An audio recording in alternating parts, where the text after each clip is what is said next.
What you're about to see is a documentary I worked on in high school.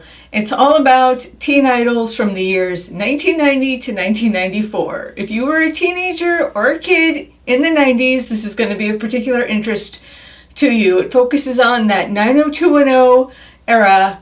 The reason I'm posting this to the internet now is because way back in the day when I made it, there was nowhere to post it or share it with anyone. I just made my friends and family watch it. Also, my novel is coming out, and it's about teenagers. It's a young adult romance, and it just got me thinking a lot about the time in my life when I was that age. Here's a picture of me in my living room. You see the TV guide by my leg? Yeah, I used to comb through that to find which celebrities were going to be on which talk shows, which day. I would edit videos with 2 VCRs and a mixer and wires running all over the living room and VHS tapes stacked up to the ceiling. So I worked really, really hard on this with the 90s technology at the time. It was so hard to make this. But it is like a time capsule because it does feel like going back in time. I cleaned it up as much as I can. Everything that comes out of my mouth at that age, I'm trying to sound so profound, it just makes me cringe. I present Teen Idols 1990 to 1994. Enjoy. Hello everyone. What you're about to see is a show that I put together on the lifestyles of teen idols and teen stars. Let's watch it. Yeah. Let's do it. Can you imagine meeting any of these people? Tori Spelling, Luke Perry, Leonardo DiCaprio, Jenny Garth, Jonathan Brandis, Jason Priestley, Edward Furlong, Shannon Doherty, Mayim Bialik, Joey Lawrence, Mark Paul Gosselaar, Jenna Vanoy, Christian Slater, Tiffany Amber Thiessen, Brian Austin Green, and Beavis and Butthead. Featuring interviews done by Jay Leno, Regis and Kathy Lee, and Arcilio Hall. Teens and fans, I give you... and the biggest number of young stars that have been labeled as the teen idols of the early 1990s. Electric Youth. Before we get started, I just wanted to say that if your favorite star was not introduced in the opening credits, please don't worry. There'll be a lot more people to see as time goes on. In this show, we'll be taking a look at some of the really popular teen idols and discussing how they got their popularity. Plus, by the time we're done watching, hopefully you'll have a better understanding of the kind of lifestyles young stars live. And that'll be coming up next. An idol is any star who appeals to a young crowd. They can be as young as the Olsen twins. Or they can be as old as Luke Perry, who is in his late 20s. Usually they have to have a really appealing look that young fans find attractive. And most of the time, not all of the time, but most of the time, they tend to be on popular TV shows. Don't know about the future, that's anybody's guess. Ain't no good reason for getting all depressed. Fire up your pad and pencil, I give you a piece of my mind. Think I'll never make it on time. By the time I grab my books and I give myself a look, I'm at the corner just in time to see the bus fly by. It's alright, 'cause I'm saved by the bell. Then there was the show that was more popular with teenagers than probably any other show has ever been in the history of the world.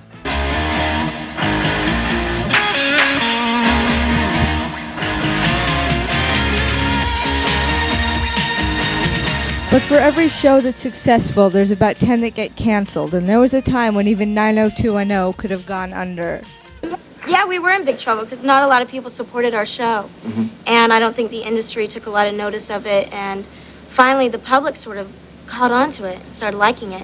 That's when everybody else went, wow, this is a good show with good actors.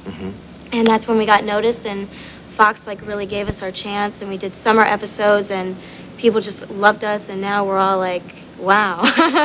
We're this small show that just really hit. We're very lucky. But whether or not you have a successful show is only one of the problems in the entertainment industry. The people who are successful have to be extremely committed to their work, and the young stars usually have a lot more asked of them than a lot of people may think. I'm not a little girl anymore. I'm a woman now.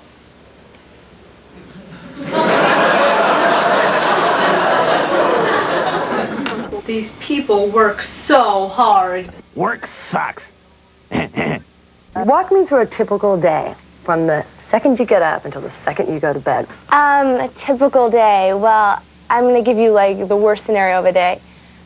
Would be probably on location at like Torrance High School, which is like a 45-minute drive from me.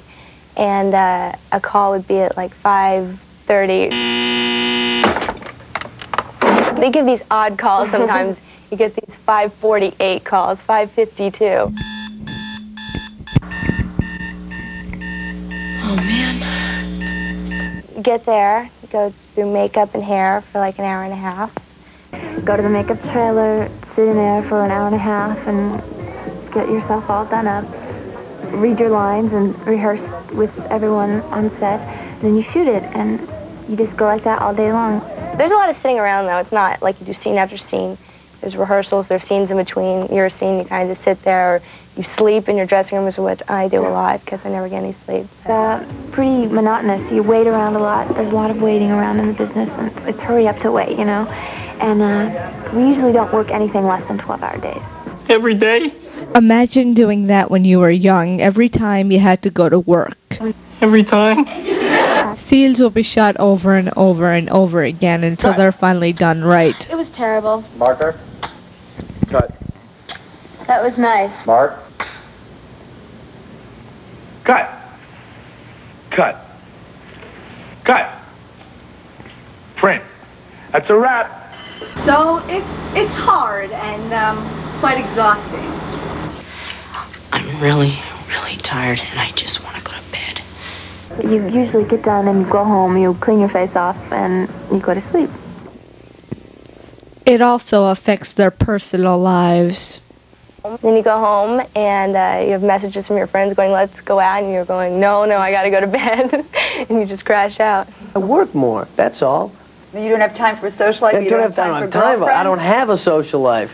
You know, I've been working so hard lately that really I have not had time to, so it's So you don't have time to go out on dates? Well, no, not really. Showbiz kids live in their own little world. I must be some, like, isolated, deprived child or something. There was part of on the bottom of every series contract that nobody reads, but it's very small, and I read it the other day. I found it, and it says, "I, the above name, do hereby waive all rights and privileges to a personal life." It's right there. And sometimes their work may lead them to places that might be considered unexciting by a lot of people. And this was shot in, where was it shot? Heber, Utah. Oh, Utah. Yeah. Fun place. Yeah, it was just a happening town. How big was the town you shot it in? Oh, gosh, I don't know. I don't know, it was like, I don't know, I mean, it was really small. It was like population 10, I don't know. I mean, it was like... It's like Green Acres. It was like, felt like I was in Twin Peaks, God, what a business. Tell me about it. You know, nobody becomes famous unless they're willing to put all their energy into their careers. Nobody can decide they want to be famous and then pick a career to pursue, because they wouldn't last a day in the entertainment industry if they didn't absolutely love their work. Oh, you know, these Hollywood starlet types, never satisfied. I hear one of my songs on the radio, I sit there and say, okay, now I should have sang that line like this and done that line like that, or, oh, that's rancid, or whatever, because I'm just never satisfied with my work. I always feel like I could have done it just a little bit differently. Don't you find when you work with good people, it makes you better, too? Right, yeah. Every person I've worked with, I've always learned, like, good things from them, and I think that I've improved on each film, because I've like just learned different things from everybody. Sometimes I want to do everything. Right. And then other times when I stop and think about it and the kind of roles I'd like to do, I want to make the kind of movies that I would like to watch. Yeah. And the kind that I enjoyed watching as a kid growing up. Some people perhaps would think if they had that much success, if they had that much wealth, maybe one thing that they'd want to do is while they were still young enough to enjoy it all is maybe take a year off, kick around the world, go fishing, whatever. But I enjoy what I do. It's a job. It's an enjoyable job, but it's hard work at the same time. I always tell people, vacations are for people who don't like their job. I like what I do. So how do people get the roles on TV and in movies? They have to audition, sometimes against hundreds of other actors. Well, your first big movie was This Boy's Life, right? With Robert De Niro. But as an actor, was it scary at all? Well, the first auditions we all had, it was, the biggest audition around, film starring, a bigger role than Robert De Niro in a film was like big news to me and my friends. So was that like an open casting call? It was like it was a big audition. hundreds of people would hundreds go in. of kids, yeah.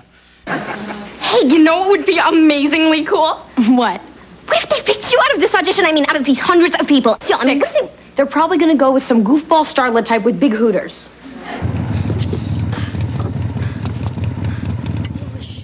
Now, don't take this the wrong way, but you are a Terminator, right? Yes. Cyberdyne Systems Model 101.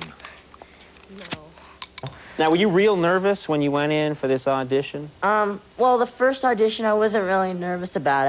I didn't think I was gonna get the part, and I went in there and I was just like, you know, cool with it. And They make you come back how many times? Well, I read for the casting people, then the director and the producers, and then Fox. So I went to LA, and a couple of months after I got there, about 3 months after I got there, I read for the show. And I read again and again and again, and the fifth or sixth time, they said, we're sick of him showing up, hiring. So it's hard to do, and it takes a while getting comfortable doing it. You're nervous. You're worried that you're gonna make a bad impression. Shannon, tell me about your audition for 90210. What was it like? Were you nervous?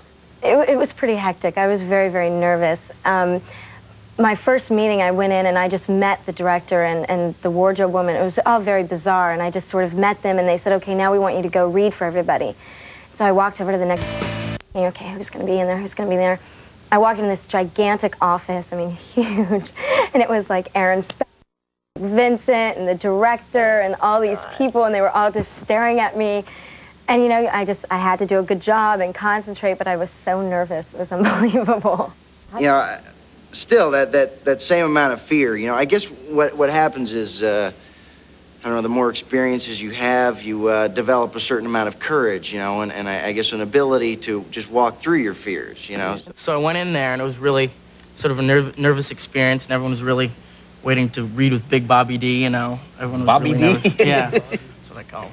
And I wanted to go in there and give him something to remember, so I went in there in the audition, and I tried to say, okay, how's Robert De Niro going to remember me? I got to do something. So at the end of the reading, I sat down with him, and I got up in his face, and I had this line where I had to say yes. So I stood there, and I looked him in the eye, and I said yes.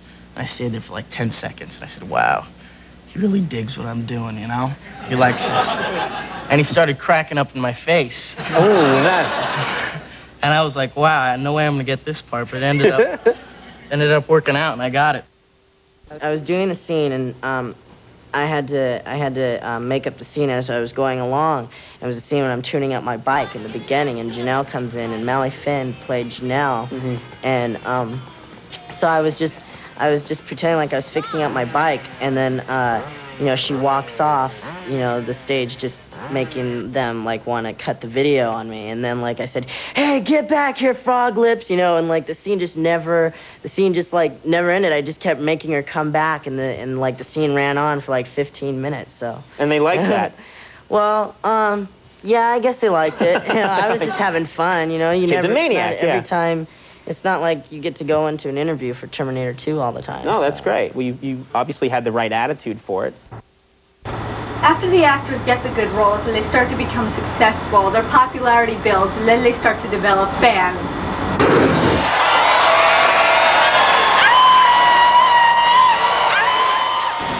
Teens will idolize stars because sometimes they aren't ready for real relationships, so subconsciously they will choose a much safer, much easier way to deal with all their raging hormones by having crushes on people they don't know and will never know. They formulate their taste.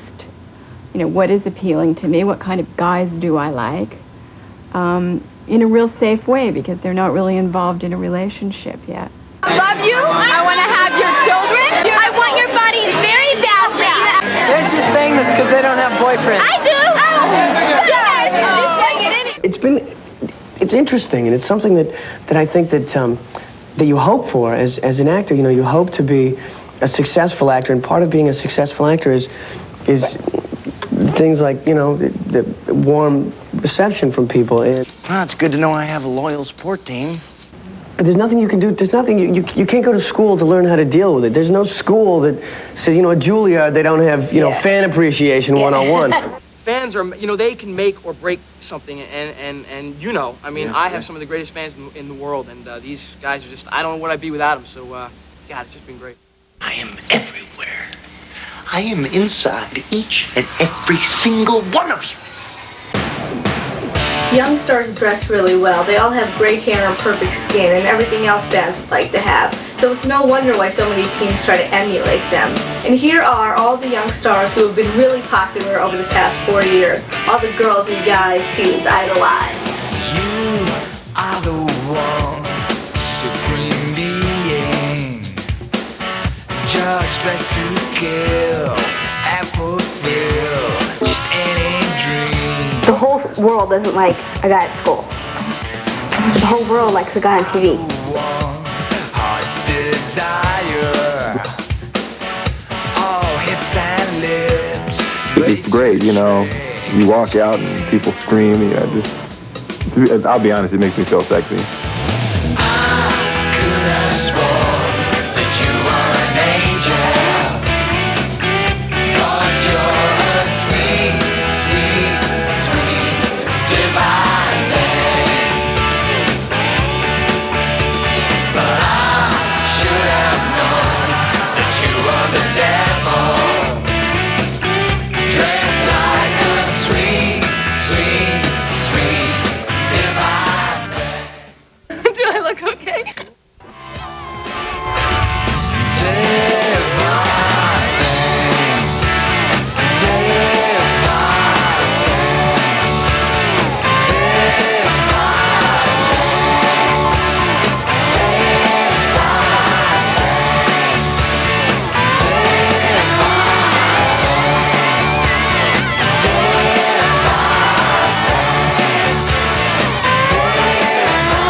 Every single fan out there has one time or another written a fan letter to their favorite star. They must, because teen stars get hundreds and hundreds of fan letters pretty much every single day. What kind of fan mail are you getting now? I get a little bit of everything. I get everything from, 3-year-olds who have to have their mother write it for them, to 42-year-old men saying, "I watch you every week." I've gotten strange mail before. It's scary. You know, I get these letters and I read them and it's like, well, I love you. You're the greatest and stuff. And I mean, it makes me feel good. It's like, wow, I'm glad that they like me. They don't think I'm a jerk, and that's really cool. But then you gotta wonder, well, they don't really know me. How can they love me? Yeah, I can feel it and I want to make you feel it too, and all these things from like my songs and stuff is crazy. You know, somebody was telling me about all the mail you get, and you handle things a lot differently than some artists. It's very flattering. I do get a lot of mail in. Obviously, you can't read it all. Once in a while, I'll pick up a handful, and if there's a phone number in there, call the person, freak them out a little bit, and they never believe me. Who is this? Come on, who's joking with me? So inevitably, what I end up doing is taking a Polaroid picture of me holding their letter, holding the phone, and mailing it to them. Yeah. I don't do it too often, but once in a while. Yeah, but that's very nice. It's the least I can do. Yeah, hey, I'm very flattered. If someone's going to take the time out to send me a letter, I'm certainly very appreciative of that. So, whatever I can do. Well, we get so much fan mail now that it's got to the point it's really hard to personally answer every letter. I do look through the letters, and the ones that I feel need to be answered personally by me, I do. And the rest get pictures. Like, I don't know anything about these letters asking for love advice. We get letters saying that, thanks for helping me, and I mean, those letters they really mean something, and it lets you know that you're making a difference, and that's what a lot of it is about. I get a lot of letters that telling me that I've helped people through problems, and people who are very ill, you help me get through it with a positive attitude.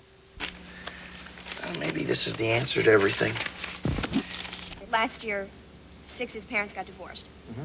And I got a lot of letters, one in particular from a girl who said that her parents had just gotten divorced, and she thought it was all her fault, and thought that nobody else felt that way. And then she watched the show and saw that my character was going through the same thing, and that it helped her through her situation, and to know that maybe there wasn't a hope of her parents getting back together, but it meant something to her to know that other people dealt with the same problem. What's the hardest letter you ever got to answer? Do you think I should kill myself? Great. A while back, I got a letter from a girl. We had recently done an episode, not recently, but at the time, where Brenda finds a lump in her breast and she thinks she has breast cancer. I'm going to the hospital tomorrow. I found something. What are you talking about? What do you mean you found something? I didn't want to tell you. I was embarrassed. Linda, what is it? What did you find? A lump in my breast. This girl had found a lump in her breast and she was scared to death to tell her parents. Mom, I'm so scared. And people keep on telling me that everything's going to be okay, but what if it's not? What if I go in to have a biopsy tomorrow and they discover that things aren't okay? She had seen the show and Brenda made it through it and she idolized Brenda and so she felt she could go and get it checked out and everything was going to be fine and it turned out to be fine. And thank you for, always seeing these issues that help all of us teenagers. So, it's really touching to get letters like that. You know that you're actually doing something and making a difference. And That's probably one of the best things about being an actor is you can make certain people really happy and it's like, makes you go, yeah, okay, there's a reason to be an actor. So obviously, teenagers really admire a lot of stars, but most of the time it's not the actors that make themselves teen idols, it's the characters they play. For example, 3 years ago, 90210 created their first spin-off, Melrose Place.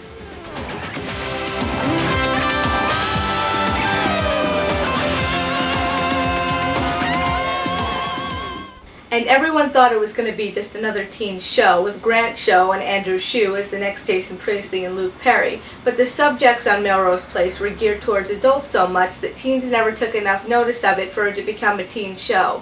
And even though some of the stars on 90210 and Melrose Place are the same age, 90210 remained a show for kids, and all the stars on Melrose Place managed to avoid being labeled as teen idols. That's showbiz. So exactly, what are teenagers looking for when they choose people to admire? Well, teenagers like to see themselves, but they like to see something that they can look up to.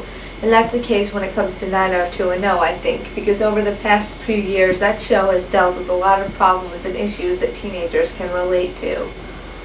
I'm real clear that we have a responsibility with that show, not just to entertain people, but also to do some informing.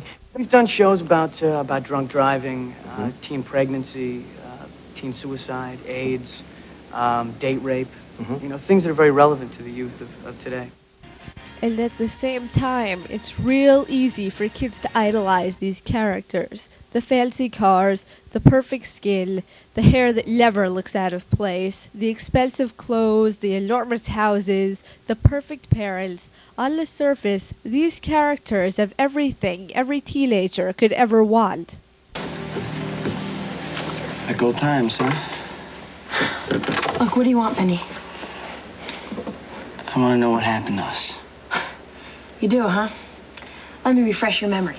You cheated on me. Don't shush me, Vinny. I could have killed you. a lot of kids can relate to both Blossom and Six and Joey and all of the characters on the show. And so when they watch, it's nice to have topics that kids are actually dealing with. Problems that we deal with are universal. And it's not just like, okay, these are the rich stereotype white people. You know, I think that we're just like normal people, and hopefully people can relate to it no matter what they are. So Blossom is just as appealing to kids as 90210 is, but in a different way. Unlike 90210, the people on Blossom look like normal everyday kids. So when teenagers watch the show, they see themselves. Wow. I think that these shows try to teach kids that it's still possible to be quote unquote cool and not do things that are going to harm you. What's going on? Nothing, Zach. Let's go home. Oh, stay. It's early. Hey, Zach, want a hit? You smoke pot? Yeah, sure. Who doesn't? I don't. I don't either. Oh, come on. Are you serious? Yeah, we're serious. Come on, Kelly. Let's get out of here. Hey, you guys want something to drink? Yeah, I'll have a soda, something non-alcoholic. Me too. Well, I don't understand any of this stuff because I don't drink. I had 4 glasses of champagne at my cousin Carl's wedding. How was it? Not thrilling. I got dizzy, I got sweaty, and I threw up all over the flower girl. The dizzy part was okay. I totally lost control. I could see it happening to myself, but at the time I just didn't care. It wasn't you, Brandon. People talk about drugs like they're so cool, but fake out. They take away your real emotions just long enough till you think the chemical ones are real. Hi, I'm Jason Priestley. Drugs will hurt you and those you care about. If you're involved with drugs or know somebody who is, there is help. Please call 1-800-662-HELP. Would you do me a favor? Anything. Would you sleep with me tonight? Are you sure that's what you want? I want to sleep with you. Just sleep. I was talking to the directors and producer. I'm saying, guys, do you know a 17, 18-year-old boy in the world who, if a woman says to him, I want to sleep with you tonight, who'd say, are you sure that's what you want? But he'd be naked. You know what I'm saying? Let's get naked. Sex. What? I said sex. That's what the answer is. Can't wait to hear the question. I'll bet Vinny wants a girlfriend who will sleep with him. He knows I'm not ready for that, so he's probably gonna find someone who is. Now, sex on the set. How? Your character now, okay. How far have you gone? All the way, All Joan. the way. All the way. I want to talk about you and me and virginity. Okay, let's start with you. I'm a virgin. Look, Blossom, you know I love you, right? Right. And you love me, right? Right. And that's all we really need to know, right? Wrong. Come on, you and I have a good thing going here. Let's not let our past make each other crazy, all right? I don't have a past. You're the first guy that I've ever had a serious relationship with. Yeah, and you're the first woman I've ever had a serious relationship with. So you a virgin or not? Blossom. I won't get crazy, I promise. I just really want to know, that's all. No problem. I'm not a virgin. Oh. Yeah, I read a quote, they called it the bang felt around the world, and it was when you lost your virginity on the show. Did you have any input with the writers Well, on it was that? a little quick, don't you think? Guys, wasn't it a little quick? You didn't really see anything or anything? I think it was a little quick. They didn't really, I was very worried about it because I didn't want it to seem too casual. Room 271. Won't anybody notice that we're gone? We'll make our appearance, and then we'll make our disappearance. I was worried about how the audience would react to it. And our producers reassured me that we wouldn't be condoning sex, but we would be giving just another side of it and what it's like. Dylan, this is so beautiful. Yeah, I thought you'd like it. Do you know why I'm so lucky? Why? How many girls get to have sex for the first time with someone they love? People, of course, really hated it, and we got slammed for it. Yeah. And we had to backtrack and say, well, you know, Brenda regrets it. Damn, Bren, I don't believe it. I mean, how? Dylan, I thought you said that we did everything right. Yeah, we did. I knew it was a mistake. It was wonderful. Bren, it was great. Dylan, what if I'm pregnant?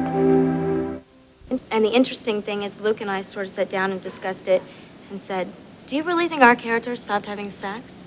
We both said no. And maybe the public wants us to say that we stopped having sex, but as actors, we can only sit there and say, we are teenagers on this show, and we are still having sex because statistics show that that's how it is. And our show is realistic, and we're going to keep on portraying it that way. So apparently it must be hard to be looked upon as a role model.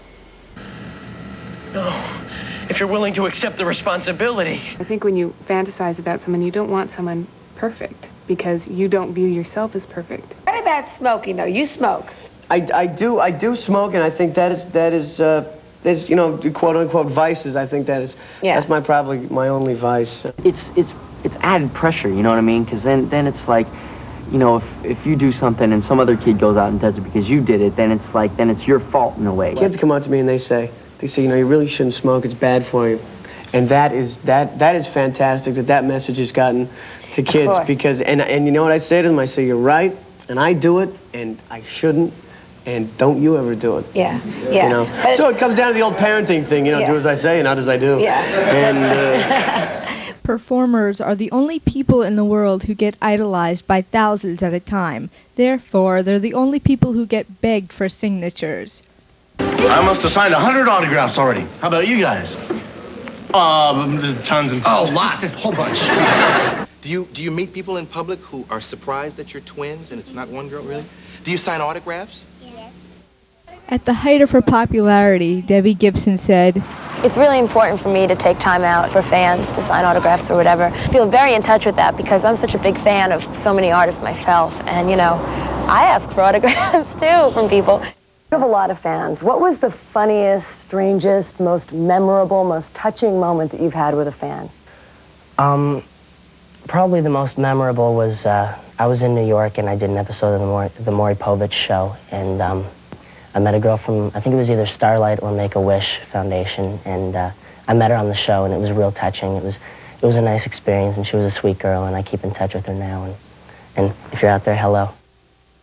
You are very special to us because the last time you appeared on our show, you were coming to really warm someone's life and to do a favor for us by meeting a very special girl. I think you'll agree with me. Her name, Sheila Raimondi.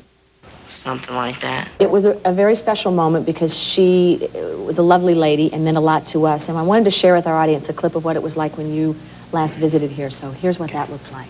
Being our guest here in Hollywood, I mean, you know, this is like the movie capital of the world. Are you a movie fan? Are there people that you would like to meet? Yeah. Oh, really? Lots of people. Who's your fave? Edward Furlong.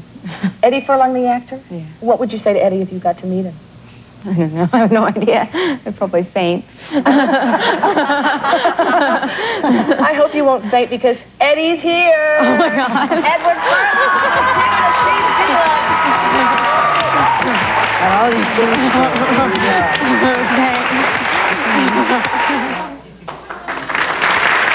She was so excited. Yeah. Sheila had a very rare form of cancer, as you know, and she passed away shortly after that visit.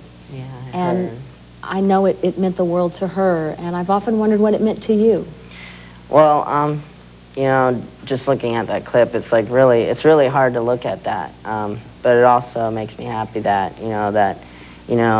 that somebody liked me that much, and, you know, I could have made somebody that happy. And Teen idols are the ones who are going to get the major screams because, well, they're teen idols, you know. It's like teens go crazy over them, certainly more than any adult would over somebody famous.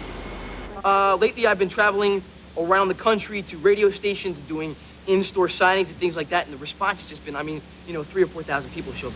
I feel like sometimes it's very difficult to go out in public and just hang out. Yeah. But sometimes I really just have to force myself to go do it because that's the way I've always been. I've always been someone who just enjoys hanging out and meeting people.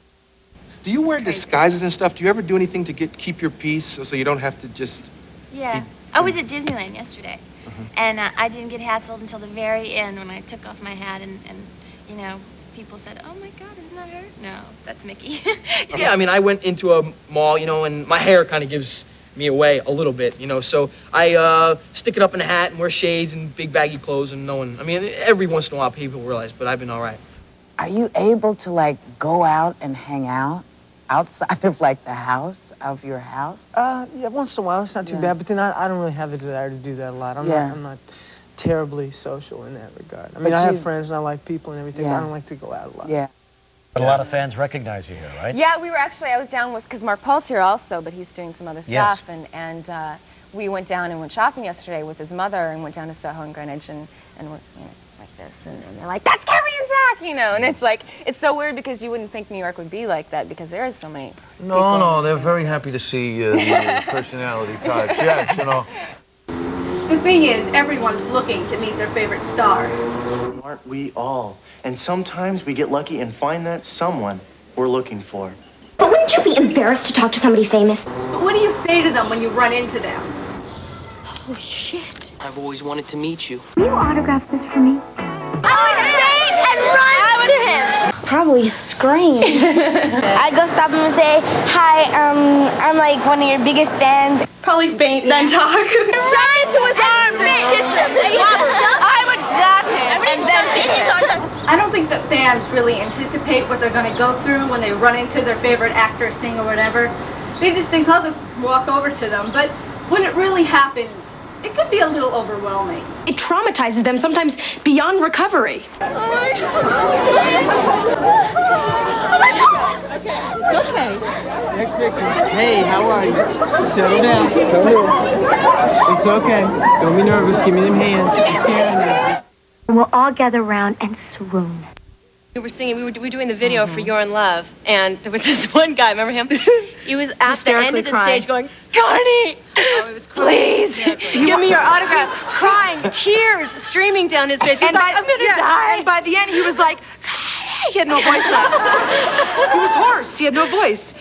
I was in St. Louis recently, and this girl somehow found out where my hotel room was. Oh. And Somehow, not that I gave her an address or number, but actually went out and camped out in front of my room until I would give something of mine to hers. Wow. So What'd you give her? I gave her some dirty socks or something. Dirty socks? Boxer shorts. I mean, she left, and it was just amazing that they're so persistent. So what's it like to have fans go that crazy over you? It's the best feeling in the history of the world. It's absolutely fantastic. 17, single, I'm on TV, and I'm in a rock band. Look out! It's also totally scary and unbelievably uncomfortable. Yeah, it's really weird.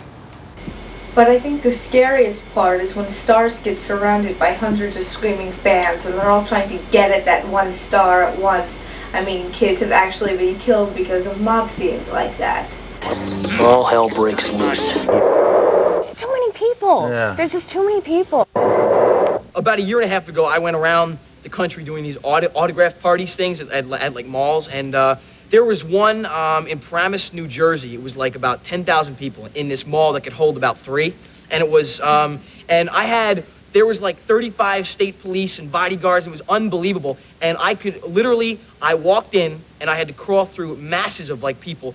I stood there for about 20 seconds, and then the fire marshal came in and closed the place down. And he said it. He like wasn't thinking, and he said, "Sorry, Joey's going home." And the place went bananas, and we couldn't get out. It was like these 42 guys made a tunnel on the ground, and I crawled through trying to get the exit door. People were jumping over the top, and it was unbelievable, but scary as all hell, man. But, you know, what can you do in that kind of a situation? Run. And people, they're fanatic. You know, there are many times that I ended up running. I was scared for my life. And it's not, you know, you don't understand what it is to have, you know, I didn't even know how many people were chasing me, but it was frightening. It's out of control.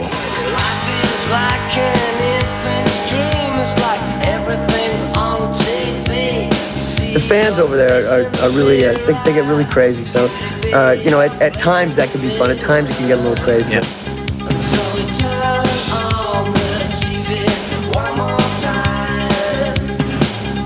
It's just bizarre. I don't know why they come to see me, and I don't know why they want my autograph. I don't understand any of it.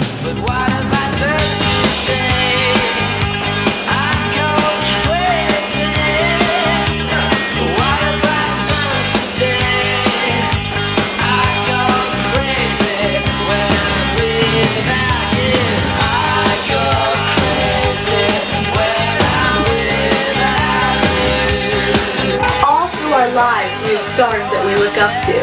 This isn't the first time, and it won't be the last. But when you run into your idol, oh man, you better brace yourself. They give you a heart attack. I go crazy when I'm without you.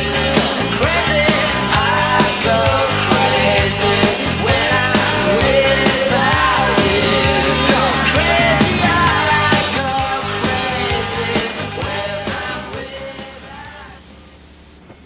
When it comes to stars, we wait hours just to see them. We scream their names and chase after them. We tell them how much we admire them. We tell them how talented they are. We tell them how much we love them, how much we need them, how much we want them. We tell them how gorgeous they are. We kiss their butts until their butts shine. And then, after all that, we get pissed off when there's even the slightest chance our favorite star might be stuck up. Hey, what do you want from me? Look, you tell me you love me. You tell me I'm attractive. You hug me. You kiss me. What in heaven's name do you expect? Their whole attitude, they're like, we're so great. They just, like you have to have an ego to be cool. But you can't no, you have to have an ego, but you can't let people know. When you're a star, don't let all that Hollywood hoopla go to your head. There's no need to worry about that. I know who I am. You start buying into that, and you believe you're the guy in the magazine, and you believe you're the guy in the poster and all that. So that happened to you? I think it was about to happen to me. You know, I think we all did it right when we entered into the show, and none of us have, gotten out of control with our headspace. So I was like called fatty all the time in school. Like I had no friends. I was like the only one. I was like the outcast, and I was like the fat little boy. So it was like when all this stuff comes around, it's like you get like good looking. They say on paper, oh, he's good looking now. So it's like, oh, it's great. It's documented. Now I'm good looking. Yeah. It's just. But you can't take it seriously. It's good a little bit for the ego, that little fat kid inside. But besides that, And of course, who could not be stuck up when you have all of these magazines writing about how great and wonderful you are all the time? Now, you, my friend, all over the teen magazines. We have a thing here, Bop magazine, and magazines I've never heard of. Here's Big Bopper, of course. Do you know this? Big Bopper? Oh, all right, fair enough. The centerfold. Is it gotten out of hand for you? What's going on? It's crazy now. I mean, the teen magazines just they love when somebody's on television. They just eat it up. So things are going good for you. You're hot. I've gathered just today this stack of magazines. You are either on or in. Like you're on these. Look at all these. Look, everything, man. Look at that. Tutti Frutti. Wow. Big Bopper. You're on all these magazines. it's great though because the kids get to, the young girls get to learn about all their favorite stars. What do you say to a magazine called Teen Throb? I don't think I've ever talked to him anyway. I think you get it from somewhere. We go to these newsstands and we see all these teen magazines with pictures and the tell-all story and interviews. We have never done an interview for a teen magazine. We have never sent them pictures, ever. And it's hard to believe, but it's the truth. They get them, and we can't stop them. I think a lot of times some of the stars are afraid, that they're going to get their reputation damaged. But you know what? You can't control who's interested in you. You really can't. So if there's teens that are interested in you, they're going to be interested in you, and you're going to be a teen idol. There's a real sort of pigeonholing thing that you have to fight because it's very dangerous. Those labels that they give you, the teen idol, heartthrob, teen idol, all that new James Dean stuff is a lot of crap. It really is very dangerous and very limiting. I'm not in it to be a little teen actor, star, pinup. Yeah. I wanted to act, and I didn't.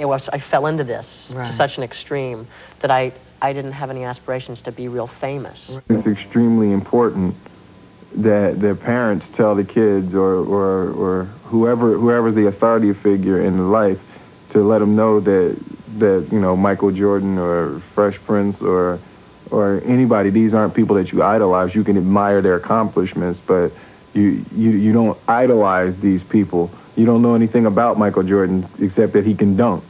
You don't know anything about Will Smith except that he's an extremely funny and quite handsome young man. That's all you know.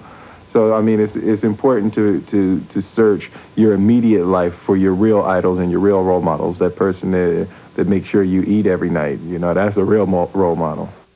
You have a lot of adolescent young women screaming and crying for you. Is it a tough thing knowing that you're somebody's first crush? Does that give a lot of... Yeah, you know what? I don't think about that aspect of it too much because then, that kind of gets your mind going. It makes you wonder about a lot of weird things. These magazines ask such interesting questions, too. What's your middle name? And I didn't want that to happen. It just seemed kind of like a bubblegummy sort of... What's your favorite color? What's your favorite food, right, very fickle. Favorite car, sort of thing, and I avoided interviews with them to the extent that I'm not in them anymore, but I'm happy. Someone can go from being relatively unknown and fairly obscure, and just because they want to be the best at what they want to do, all of a sudden, all these other things happen to them, you know, all the things that go along with being famous. And in our business, you sort of know that if you're around long enough and things go your way, that's going to happen. What do you think of being a star? Do you love this? Does it? Well, I try not to think of myself as a star or a celebrity.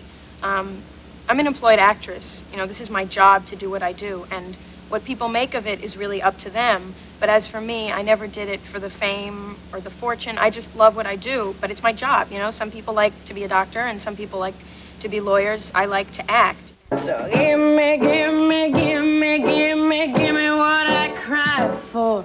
And, you know, if people put me on a pedestal, it makes me uncomfortable because that's not really what I intended. Being a star is really hard. Stars are constantly being put under a microscope and thrust into the spotlight. Sometimes it does kind of hurt. It's just weird how much people care about who I go out with or what I say, what I wear. And they don't even know who I am. There are so many people out there who love to hate celebrities. They love to hate them sometimes as much as other people love to like them. Hating Shannon Doherty became a trend to many 90210 viewers. So exactly how did this whole Brenda bashing trend start? Because when 90210 started, Shannon's character was just as well loved as all the other characters. And she was viewed as the sweet kid from Minnesota. But then, somewhere in the middle of 90210, her reputation went from looking like this to looking like this. Maybe it happened when her character became too snappy. That's my drawer? God, can I borrow one of your combs? No. The I Hate Brenda newsletter and snitch line have formally been set up. People who dealt with Shannon seem to hate Shannon. But everyone knows. The fans around in the Midwest and all over the United States seem to hate Brenda. Rob Weiss is the new love of her life, and despite all of her ex-boyfriends who claim that she is an unstable person, Rob claims her bad girl image is only an image. There, you know, at least I've never seen it, so I just think it's kind of like, it's a lot of talk, you know what I mean? I don't think it's real, so. Well, I haven't seen it yet, yeah. What is the most common misconception you think that people have about you? You know, I think that there's just so many out there. The press has really taken small situations and exaggerated them and made me out to be this just completely psychotic nut. And, you know, it's pretty incredible what they do. And The tabloids are sometimes ridiculous. They may think they know what they're talking about, but they never do. After the earthquake, somewhere in the tabloids, it said that there was, you know, a huge fire and everybody stormed off the set and I swore I wouldn't go back or my father would sue. And basically what happened is the day of the one of the aftershock days, one of the lanterns that we had in one of our scenes fell over and started like a little fire and it was put out with fire extinguisher. I wasn't even there. And when I got there, they said, by the way, we're not going to use lanterns because there was a small fire, and the tabloids turned it into, you know, a whole political dispute on the set, which just goes to show you that, you know, they'll make anything up. I have one framed on my mantle in the bedroom that says that I'm going to be married, and it says when I'm going to be married and where I'm going to be married and all this stuff, and I don't even know that, so. Try to imagine having everything that you do in your life either being photographed, written about, or talked about. Everything that you're doing now, everything is watched. You were sitting next to a guy who looked like he was your boyfriend. Was he? No, he's, He wasn't. No. But there certainly is you get a feeling of the fact that people watch, and certainly the term that we all use, living in a fishbowl. Yeah. It's very apparent. I hear the tabloid photographers are kind of getting on your nerves. Yeah, they are, definitely. They were... Well, I mean, you know, there's nothing you can do about it. You have to go with the flow. I was saying to somebody the other day, I wake up like at 5 in the morning. It's completely dark, you know. I think like there's robbers breaking in. There's something in the bushes. I'm freaked. I think I'm gonna die. This is the end of my life and stuff. So I grabbed the gun. I'm out. I got my little butt huggers on, my underwear, and I got my gun. And I'm like, okay, I have my gun pointed at you, so don't even think about it. And all of a sudden, these 2 fat photographers jump out of the bushes and they're hauling ass. I was like, oh my God. Yeah. You know, it's crazy. And that's like going over the limit, you know. It is. In your house where you live, you know, to do something like that. When you're in the public eye, you kind of have to walk a straight line or you develop a really bad reputation. Marky Mark was arrested in 1988 for beating a Vietnamese man, and he spent 45 days in jail. According to police records, Marky Mark, whose real name is Mark Wahlberg, attacked Tran Lam with a 5-foot stick as the man was unloading 2 cases of beer from his car. Since that time, he's been called racist and homophobic. But we're fighting mad about this issue. I mean, Marky Mark claims to be pro-gay when it comes to taking lesbian and gay dollars, but when it comes to standing up against people who advocate a death sentence against gays and lesbians, he's not there for us. Some people have said that Soleil Moon Frye used her breast reduction surgery in 1993 to get a lot of unnecessary publicity, and that she used her large breast size as a bad excuse for not acting for so many years. I didn't do it for producers. I didn't do it for work. I did it for myself. And that's the one thing why I'm talking about it, because you have to know you're doing it for yourself. Rumors have also been going around that she uses popular young stars, male stars in particular, to stay in the public eye and stay popular, and that she will only hang out with celebrities. I'm gonna be rich and famous. Later, losers.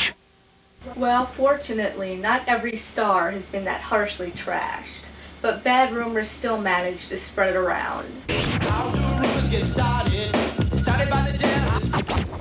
How do rumors get started? Started by the jealous people, and they get mad since something they had and somebody else's hope.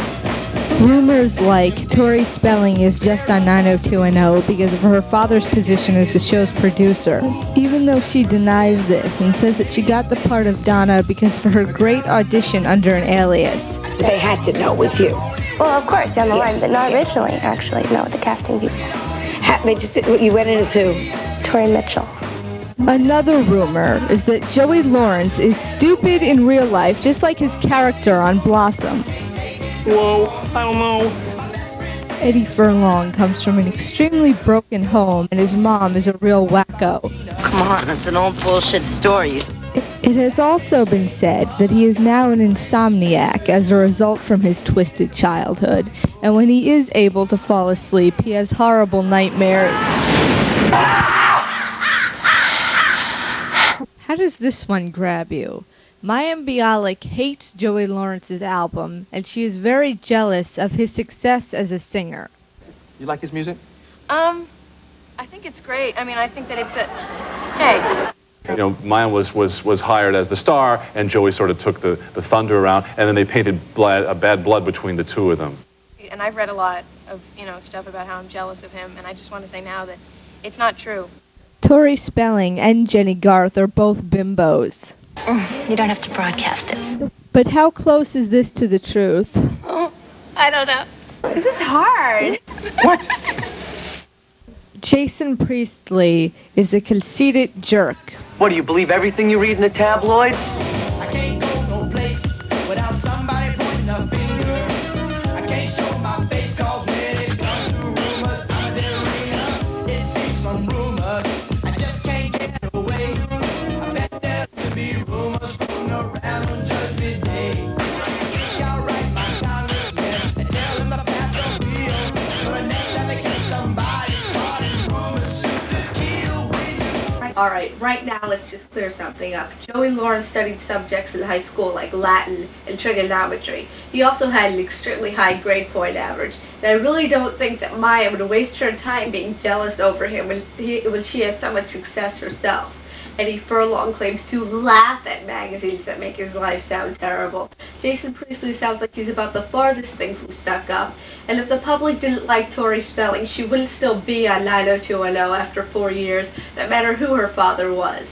The thing is that the public just loves to keep reading about these rumors, and as long as they keep reading it, the press will keep printing it.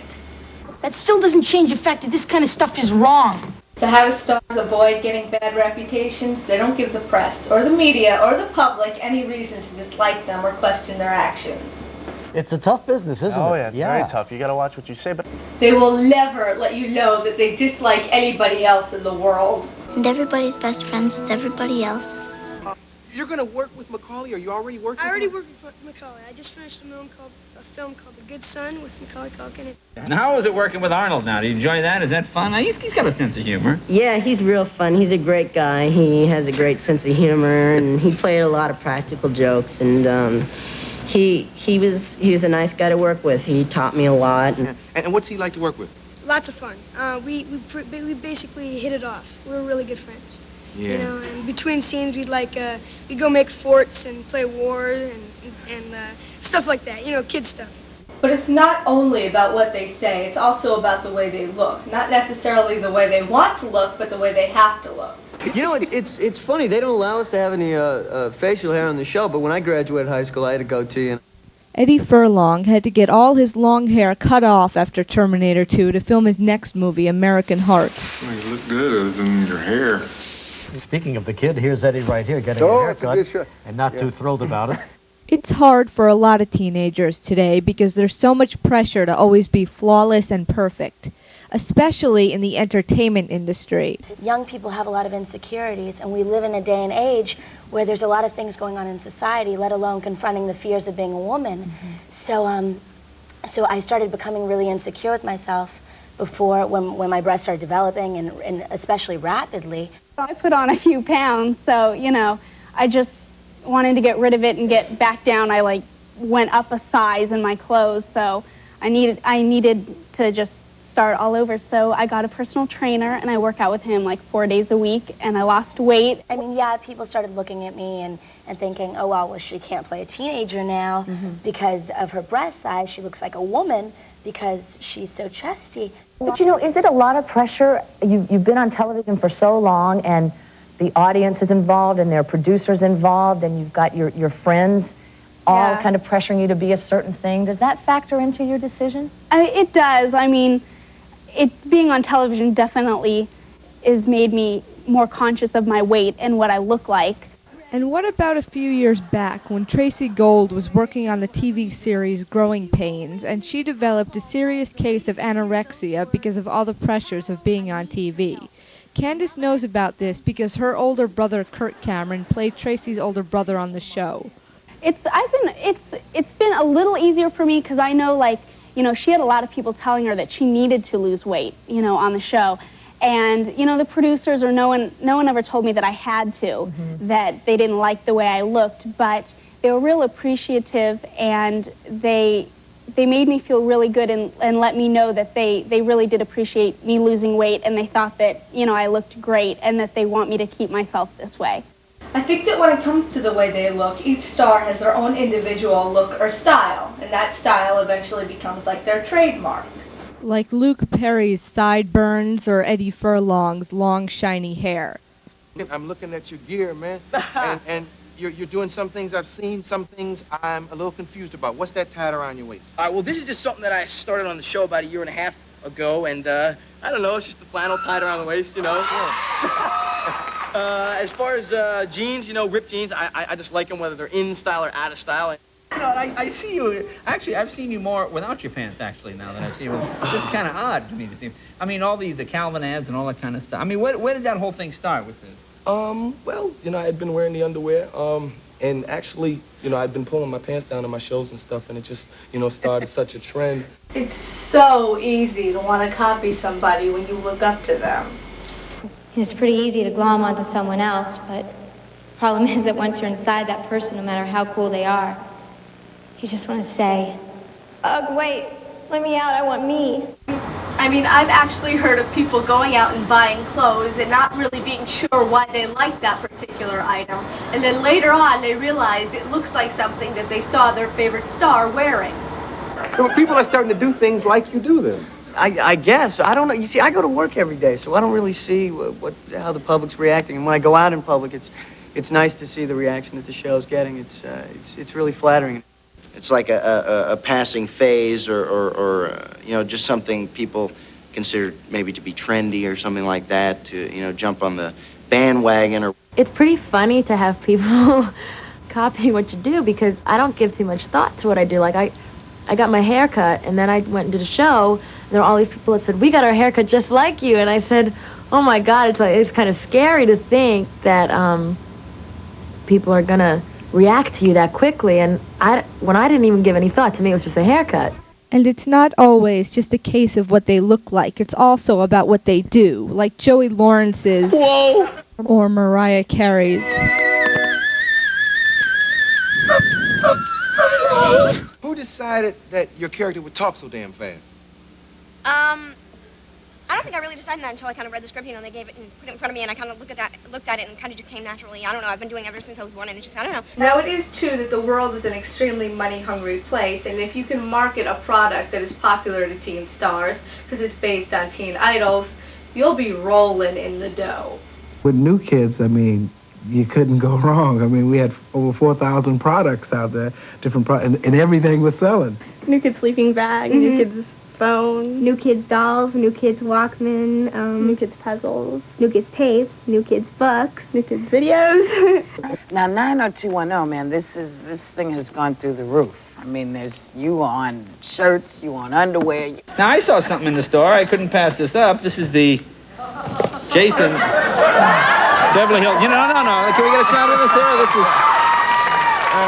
and I like the form-fitting jeans they have you in the picture. Get this out. Let's talk a little bit about this, Kristen. Robin Hood action figures. And here we have Will Scarlet with crossbow, and that's you right there. With the crossbow. Yeah.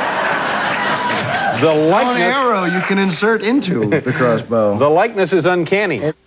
Look, Beverly Hills 90210 dolls, Saved by the Bell dolls, Blossom dolls. Terminator 2 John Connor dolls.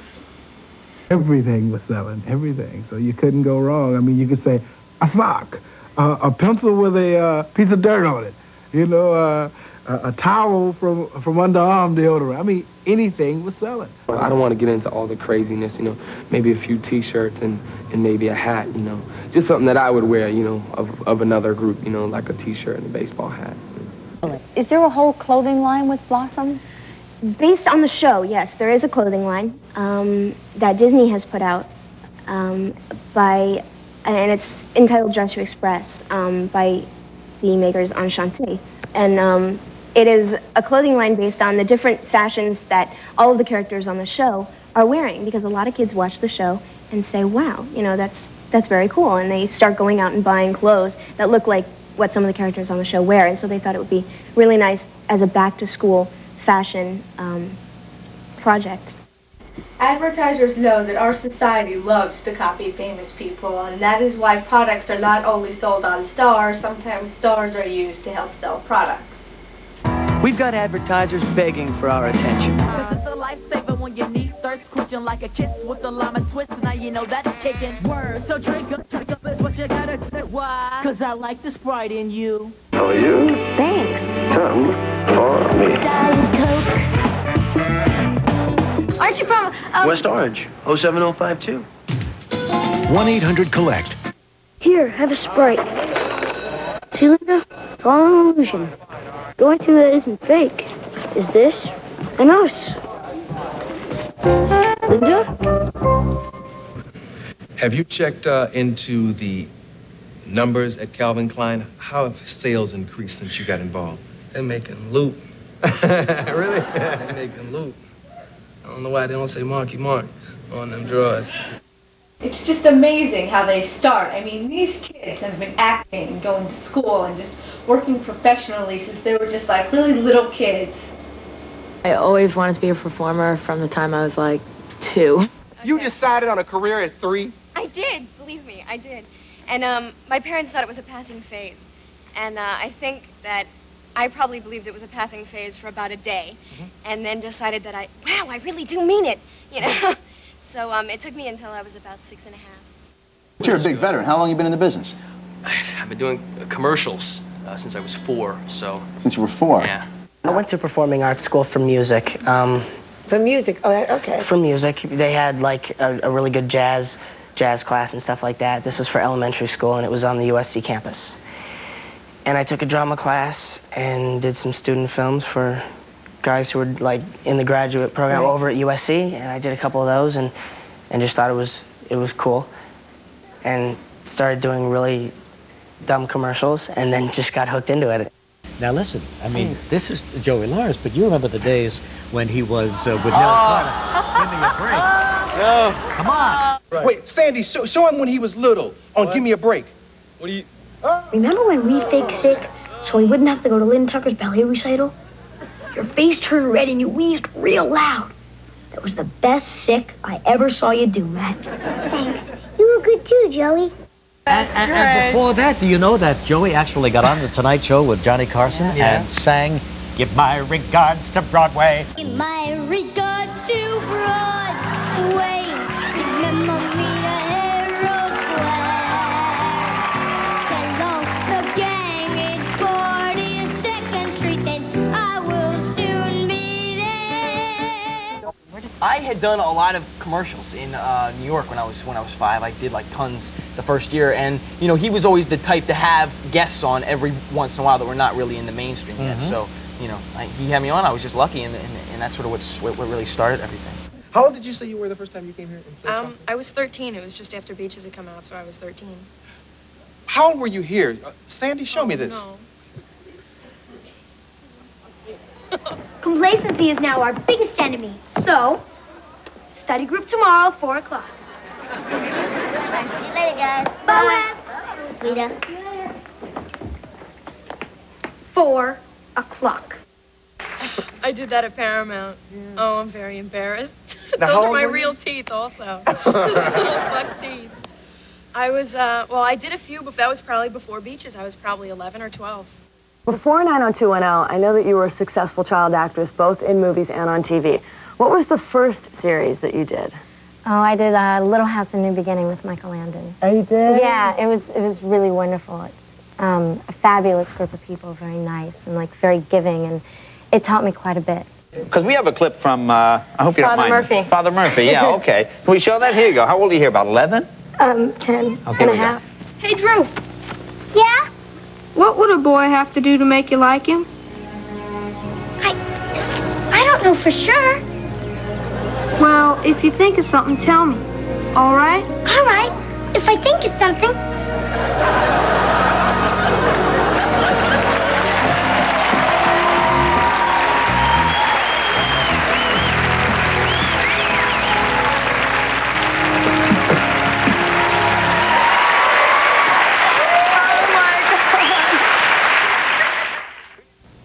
Our family's like never been in the business. We knew nothing about it, and we just kind of started. We started from a friend. Son was in the business, and she said, "Why don't you call up my agent?" And my mom was like, "No, no, no." And finally, we decided to. I think this was my first actual acting. How old were you? gig. 7. 7-year-old. 7. How does a 7-year-old get a job on, what was this, a soap opera we're seeing? Yeah, it was a soap opera. I had my mother was casting the show. There you go. Hey. Had a little bit of an in there. Not much of a mystery connected to this. No. What is the show, Christian? One Life to Live. One Life to Live, the 7-year-old Christian Slater. How long do you think it'll take, Doc? Oh, I figure about a week, maybe a week and a half. Oh, man, I'll be all out of shape.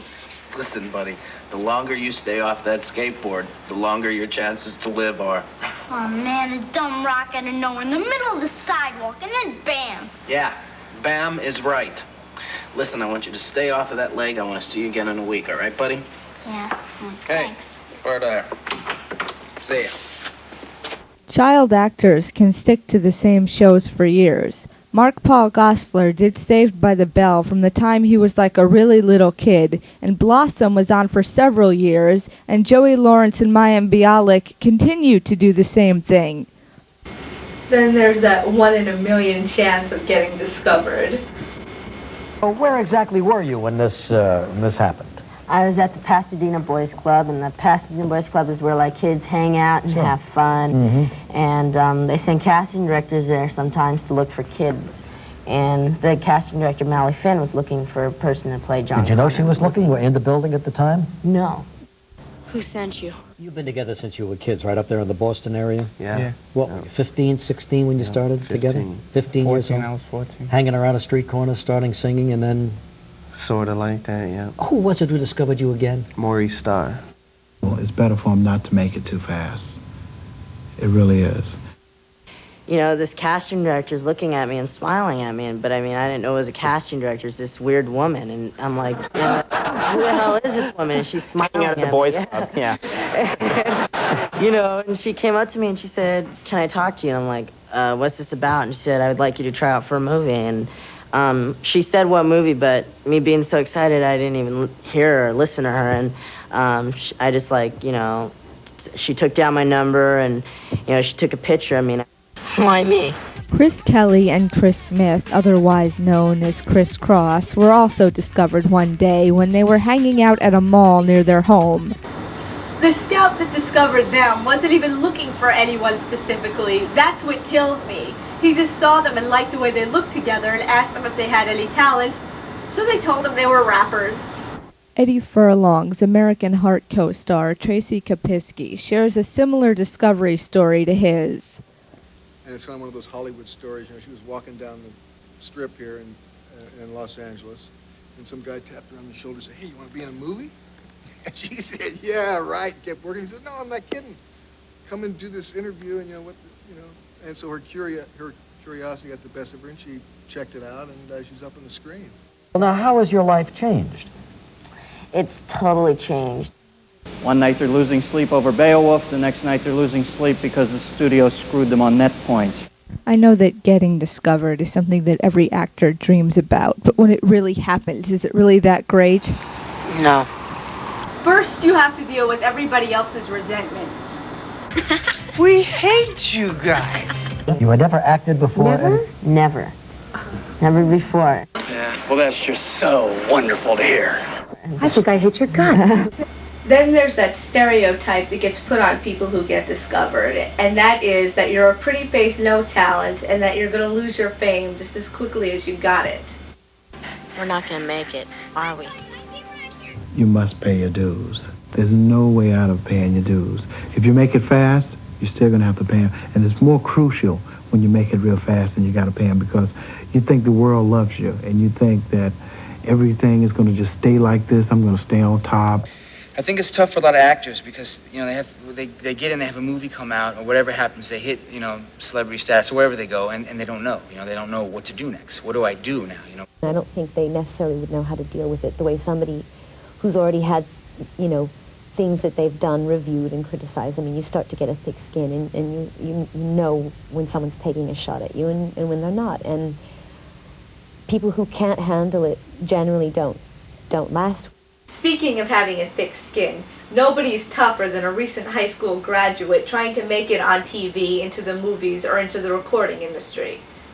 I'll be a star. It's a competitive world. You need a competitive edge. A killer instinct. I was unemployed for a long time, and then I did, a commercial here and there once in a while, and then I was unemployed for an even longer time. It's 10% of actors out there who actually made it and became successful. And every starving artist out there trying to make it is usually working some horrible job to pay the bills. There was a job opening for it, and I needed a job bad. I mean, I was flat broke. I needed a job bad. And said, it starts tomorrow. You go in. I worked on an assembly line where they were plating doorknobs, aluminum or brass or whatever it was. You put doorknobs on, you take doorknobs off, and factory work is the worst. I mean, it's gnarly. They had me under this conveyor belt cleaning like this toxic sludge that would drip off this stuff with a shovel and a bucket. It lasted all of 3 days, and I said, I'll starve. I basically came to my dad and told him I wanted to come to the set and start visiting and learn more about the craft and take some lessons. Acting was like the only thing I wanted to do in school. There was nothing else like I wanted to do. I knew that was it. I made a decision when I was like 4 years old because I thought that people really lived in the television set, and I think I wanted to live there too. So you knew early on what you wanted to do? Yeah, I knew pretty early on. I had no idea how to go about it, right. how to go from being the guy watching the TV to being the guy in the TV. Yeah. I didn't really make a complete commitment to it until I was getting nearing graduation from high school. What'd you do? What did you? Well, see, I was fairly stupid about it. But then I didn't really know any other way to do it. I just got in my car and drove to Hollywood. Getting on top is hard enough, but then staying on top is even harder. Question is, how far will you go? I mean, how far can you go? It's especially hard when you're a former child actor trying to lose your cutesy image and people still picture you as a kid even though you're becoming an adult. Punky Brewster all grown up. Yes, yeah. Growing up.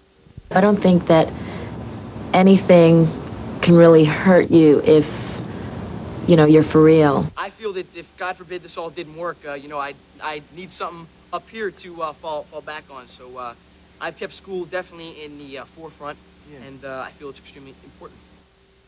So how has your schooling been now? You've been acting I was tutoring basically all through my high school years because we were doing the show for 4 years. You think you got an ample education? Well, I was in a private school. I was valedictorian. I had great tutors. How's school going? Now, do you do this thing where you go to school or they have a tutor? How does that work? I have a home tutor this year because it's hard to go to school and do like a bunch of other stuff, but I like it because it helps me with a lot of my work and it's more one-on-one, so I get better grades.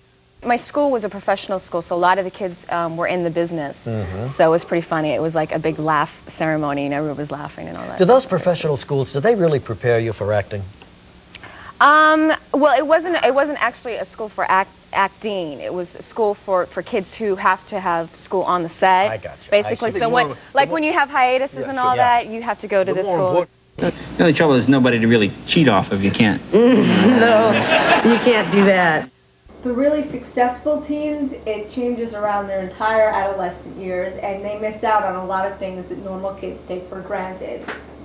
I was about to go to school. I was going to go to college and try to play football. That was my little dream as a little boy. So. Any school picked out? Or? No, I had to go to a junior college because I wasn't in high school, you know, for 4 years. So there was no chance for me to go to a big college. There are a lot of people out there who just cannot deal with being friends with somebody famous.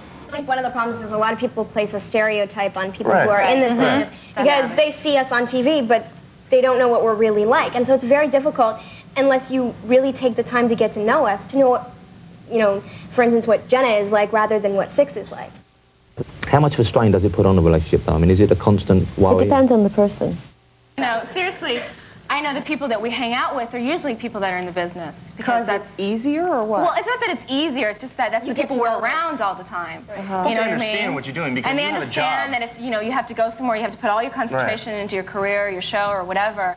You know, I mean, I've been out with people and they've been in a car with me and there's tons of fans around, the car's being rocked, and I can see they're about to have a cardiac arrest. You know what I mean? They just can't deal with it, and I understand that. That's fine, but this is my life, so. It's very difficult as, you know, an outsider to see in and say, okay, well, you know, she has to study a script tonight, so she can't go to the movies with me and, you know, have a sleepover or whatever, you know, whatever it may be. So, you know, they're a little less understanding, I think. No, I've actually been pretty lucky. I have a lot of friends in the business, and I've tried to stay out of a lot of the Hollywood side of acting, which a lot of people get involved with. My friends, who have been my friends forever, and I've had the same friends for years and years and years. You know, I don't believe in newfound friends. Just add fame. You know, people always talk about how stardom changes you, but they never talk about how it can change the people close to you. Some of my friends just want to beat me up now. And then some of my friends just are the same. A lot of my friends just treat me like I'm a normal kid, and they don't try to make my head big. Do they treat you the same in your neighborhood? They do. Yeah, it's incredible. I mean, you hear horror stories of kids saying, well, no, my friends are so jealous of me, and you know, they won't talk to me and whatever. And my friends are great. Is that an awkward area of stardom, not being able to know who your friend is? Check it out. Celebrity boy. It's like when you hit a certain level, you're not sure whether the people are liking you so much more now because of the success or, you know, because of who you have become in the you know, entertainment world. At school now, I got millions of friends. Every day. It's just friends and friends and friends just come and say, I want to be your friend, man. You my buddy. Like, there was this one kid, and he would always hang out with me. When I got my ear pierced, he got his ear pierced. When I played basketball, he played basketball. And he did everything I did, and I could just tell. And then You could tell that what? That he was just my friend because I was an actor. Because he would always ask me questions. Every star has their own image and style that attracts fans, but in general, every teen idol can be categorized into one of two very different parts, depending on the character they're playing or their public appearance. The first type of guys that attract girl fans are the very wild, very rebellious, very dangerous guys. This attracts both male and female fans because it's the bad boy every girl is attracted to and every parent fears. It is also the bad boy every teenage boy would just love to be like. We're living on the edge. Living on the edge. Living on the edge. Living on the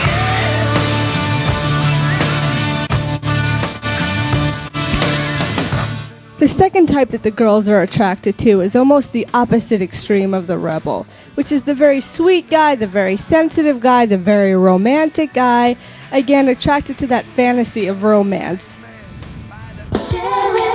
Give me faith, give me joy, my boy. I will always cherish you. Give me faith, give me joy, my boy. I will always cherish you. Now, what about the specials? Well, a lot of girls think I'm pretty special.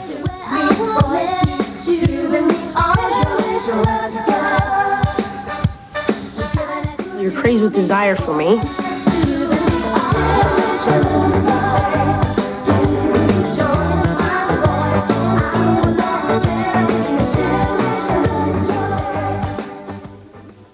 Can't wait to see the women.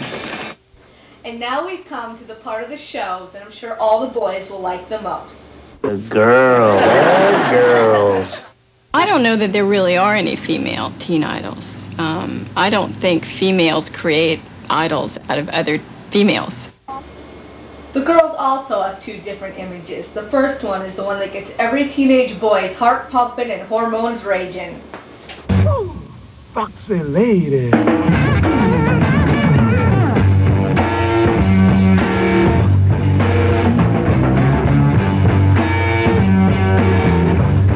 You know, people have always accused me of being a sort of raving nymphomaniac.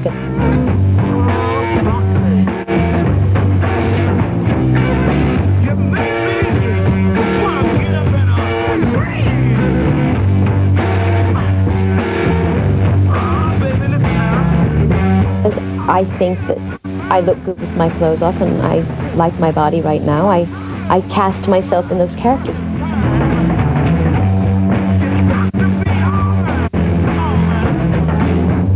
Foxy lady.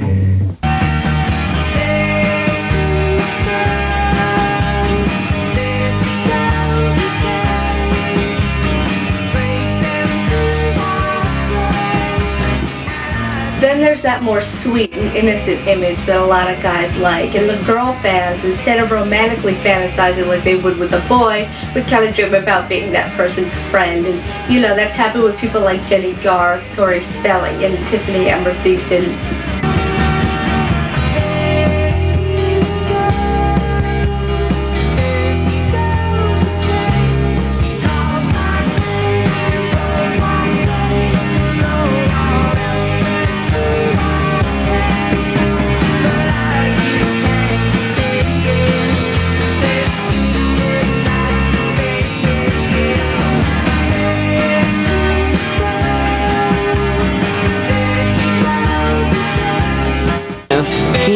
Role model or male role model. It's interesting having girl fans that look up to you and try to emulate you. That's that's real important to me.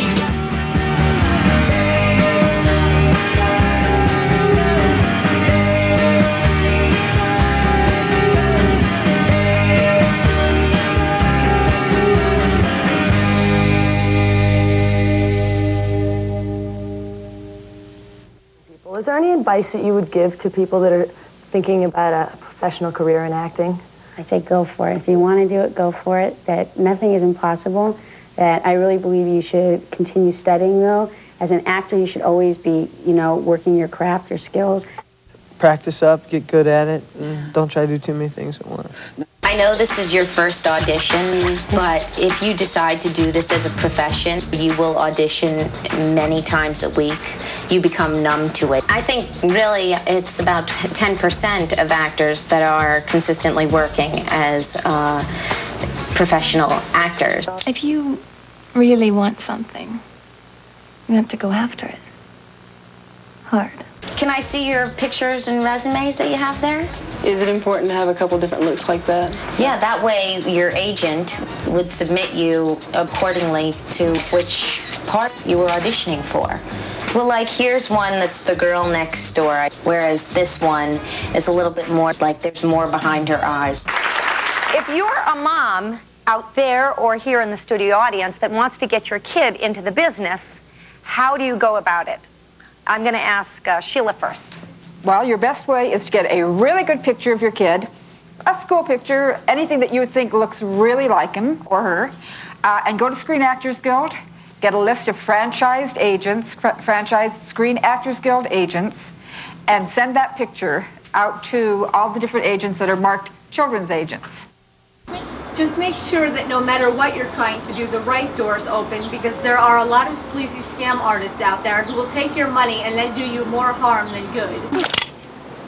I'll make you famous. One of the things that you must remember, and the number one most important thing, is that if they ask you for money, it's a scam. Period. Yeah. There are no exceptions to that, are there? No. Nobody asks for money up front. A franchised agent will tell you that you need to get pictures or you may need to take classes, but nobody will ask for money up front. For young people who want to do it, explore it in school and continue studying in school, going to college, and nobody wants a stupid actor around. And just go for it, and don't be afraid. And sometimes it might be hard, but that's okay. Life can be hard, but you can learn from that, so have fun. Acting class is the most important thing. Get used to rejection. Don't take it as a personal thing, and just take it as something you have to work around, and don't worry about it. Now, believe it or not, everybody has a role model, even people who you place on pedestals. Well, I guess when I was a little kid, my mom had this picture of Paul Newman on the mirror. And I was like, who's that guy? You know, why? Who's that guy? I was kind of jealous of it when I was a little kid. I was like, well, why do you got this picture of this guy? And she explained to me, you know, he's this great actor. And I thought, well, okay, that's what I want to be, so. That was sort of like my first, I put the two visually together. Great actor is this guy, and this is what I want to be. So I watched all of his work. Now, Christian Slater has been looking up to Jack Nicholson since he was, like, really young, and he finally got to meet him on the set of A Few Good Men. I guess Tom Cruise was standing on this side, Kevin Bacon was standing on this side, and Jack Nicholson was, like, in between them, you know, but talking to Rob Reiner. And I focused, I said, okay, I'm going to put all my fears behind me, I'm going to walk up to the guy, and that's it, you know? So I started walking over, and I put my arm on Tom Cruise's shoulder, and I said, all right, I'm going to go meet the man now, you know? This is very exciting for me, and he turned out to be one of the coolest guys I've met in a long time, you know? I mean, he lived up to, I guess, every expectation I would have wanted him to live up to. I'm a big fan of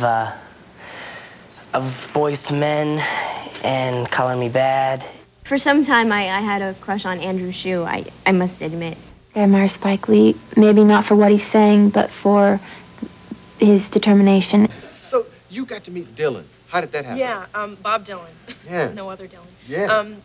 I got a call, actually, from my agent one day saying that Bob Dylan's representative or somebody had called my agent and invited me to his concert, which I thought was very strange. And then I got another call before the concert saying that Dylan would like to meet me backstage before the concert, which I thought was very strange. And I went backstage, and I was taken into his dressing room. It was just like him and me and, you know, whoever I was with and his, like, agent and manager.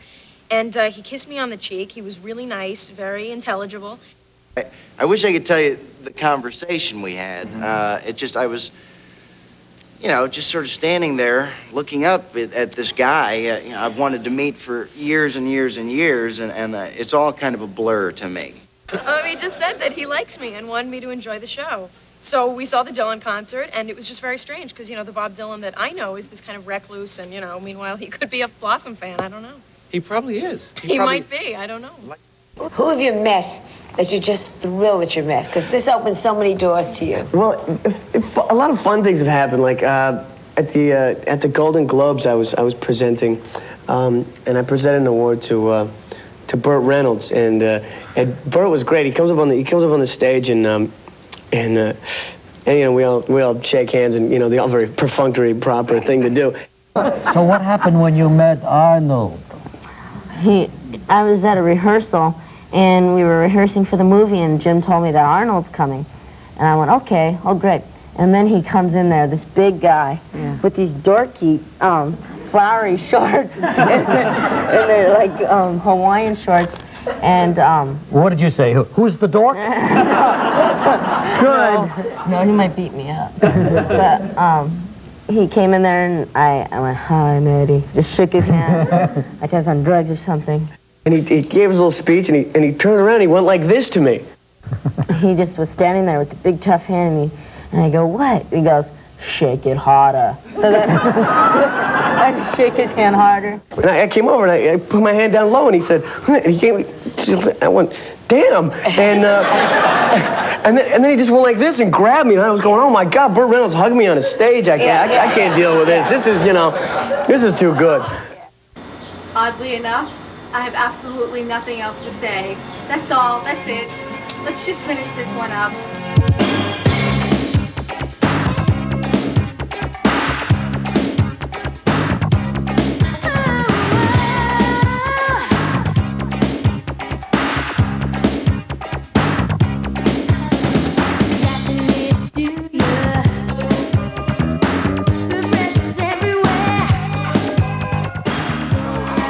This has just been a complete ride, and I just thank you guys, and it's just unbelievable. Thank you.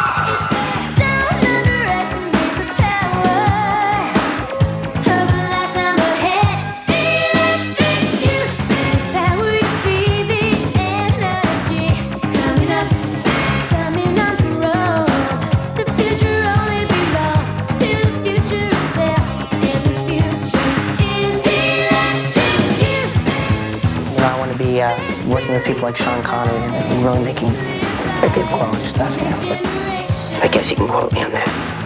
Electric. You got the most time to make the world go round. Messed up. You're gonna be digging ditches again. So don't, while it's going on, don't think you're so hot that it's never gonna end. Don't lose sight of potential, mastermind. Remember when you were young. Electric you. Power you see the energy coming up, coming onto the road. The future only belongs in the hands of the self. The future is electric you. It's true, you can fight it, live by it. Next generation, electric. We do what comes naturally.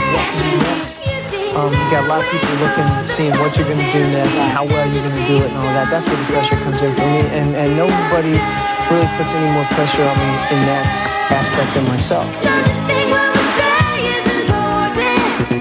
Whatever it may be, the fun is gonna start with me. Bringing it back, electric you. I want to be involved in all the aspects of my career, from writing to producing to, checking up on promotion, everything, because, it's my career, and, this is long term for me. This is not like a thing that I said, okay, let's try to make money or be famous. It's nothing like that. I mean, it's definitely what I'll be doing for my whole life, and I want to make sure I do it right. Electrifying.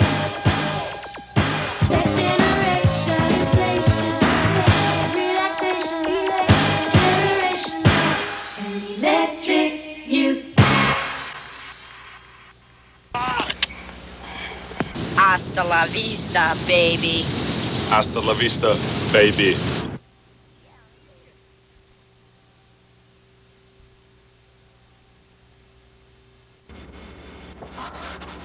My ass hurts so much, I can't even tell you.